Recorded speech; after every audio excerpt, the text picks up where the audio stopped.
Well, I mean, the thing is, man, business is like the most competitive sport out there. But then at the same time, the thing that's so in competition is a really good thing. I mean, our Oh iron yeah. sharpens iron, but yet from a another point of view where you were going with Zach is like, no, we need to eliminate competition so that we can continue doing what we've been doing over and I've over and never over. fact checked this, so it could be fake news. I have no idea, but I've always been told that when McDonald's moves into a street, Burger King doesn't do any kind of competitive analysis. They just go across the street because they know that it's going to be good for business, because a lot of these streets are fast food. Same with restaurant.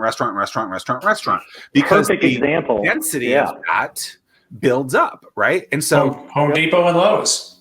Oh God, yeah. I got a local example that you guys may remember. The old Starbucks Stella Cafe issue on Colonial Avenue. That was a huge deal. So Stella is a very local bit. Very local. And what it boiled down to, and I don't remember the exact numbers, a lot of the, I wasn't on that specific deal, but I know some of my colleagues at the time were, and the numbers basically said that if a Starbucks locates within a certain radius of local coffee shops, the local coffee shop revenue skyrockets.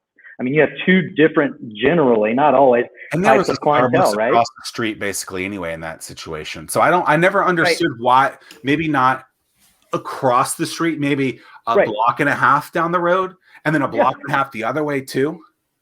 So they close the other two and just have that one. Yeah. So the only one left is that one across the street now. They moved out of the one that was on Collie.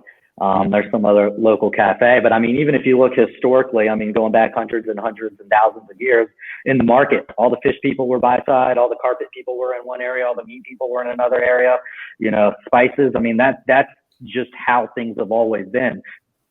Grocery stores are always, Rite Aid, 7-Elevens, that's the name of the game, my man. So it's interesting. I'm going to use this here. Tim, you were talking about competitive sports, right? Like if I was in football, I would want to beat. It's like the Ric Flair. To be the man, you got to beat the man. I don't want to beat the. Woo! I don't want to beat that person when they are not good anymore. I want to beat them at the top.